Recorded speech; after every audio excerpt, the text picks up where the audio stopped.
ఎండ లేదంటే వెలుతురు పడినప్పుడు ఏర్పడేదే నీడ.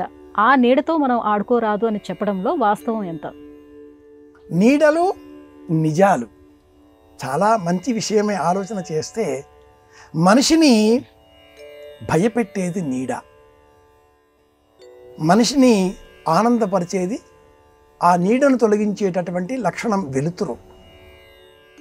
ప్రాణావసాన దశ వచ్చినటువంటి వ్యక్తులకు తమ నీడ తమకు కనిపించదు అని ఒక ప్రమాణం కూడా ఉంది. రావణునకు అతడి నీడ అతడికి కనిపించలేదు. ఈ వృత్తాంతాన్ని కూడా చెబుతూ ఉంటారు. నీడలతో క్రీడించరాదు. ఒక కొద్ది కాలపు క్రింద ఒక చిత్రం అనుకుంటే గుప్పెడి మనసు, ఆ సినిమాలో కూడా ఆ సినిమాకు సంబంధించిన పాత్రధారులు ఇతర కళాకారుల పేర్లు వేసే సమయంలో వెనక చేతి వేళ్లతో ఇలా రకరకాలుగా బొమ్మలు కనిపిస్తూ ఉంటాయి. నీడలతో క్రీడ. ఈ నీడలను ఇలా మనం చూచినప్పుడు ఇది మత్స్యముద్ర, గోడపైన వేస్తే ఒక బొమ్మ కనిపిస్తుంది. అలాగే ఇలా ఒక ముద్ర వేస్తే గోడపైన జింక కనిపిస్తుంది. దీని కింద ఇలా అని పెడితే సింహంగా మారుతుంది. నీడలు మనలో భయాన్ని కల్పిస్తాయి కనుక నీడలతో క్రీడించరాదు. నీడ వచ్చింది అంటే అర్థం వెలుతురు తగ్గింది. వెలుతురు తగ్గితే జ్ఞానం తగ్గుతుంది.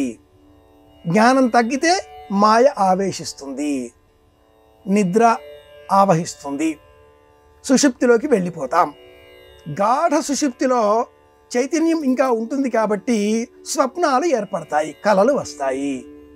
కలలు మనలో ఉండే భయాన్ని బయటికి తీసుకొస్తూ ఉంటాయి. నీడల కారణంగానే చిన్నపిల్లలు బెదిరిపోతూ ఉంటారు, భయపడిపోతూ ఉంటారు, పలవరిస్తూ ఉంటారు, కలవరిస్తూ ఉంటారు. నీడలే కారణం. ఇంట్లో ఏవో నీడలు కదులుతూ ఉన్నాయి.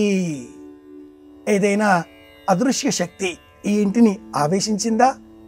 మనకు నష్టం కలిగే విధంగా ఈ అదృశ్య శక్తి వ్యవహరిస్తుందా? కీడు రాబోతుందా? ఇలాంటివన్నీ మనకు భయాన్ని కలిగించేవే. మన నీడ చూచి మనమే భయపడిపోతూ ఉంటాం.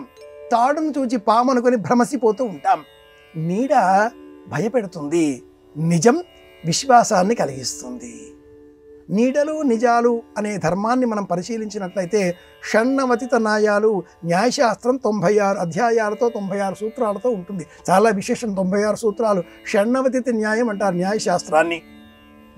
అందులో నీడలకు సంబంధించిన ఒక విశేష ప్రస్తావన ఉంటూ పరమాత్ముడిని మనం అర్చించే సమయంలో నీడ రాకుండా స్వామి ఎదరగా 2 దీపాలు పెట్టాలి అంటారు. ఒక దీపం కాదు, 2 దీపాలు వెలిగించాలి. అది కూడా స్వామి వదనానికి దగ్గరగా ఉండే విధంగా దీపాలు ఏర్పాటు చేయాలి. లేకపోతే నీడ ఏర్పడుతుంది.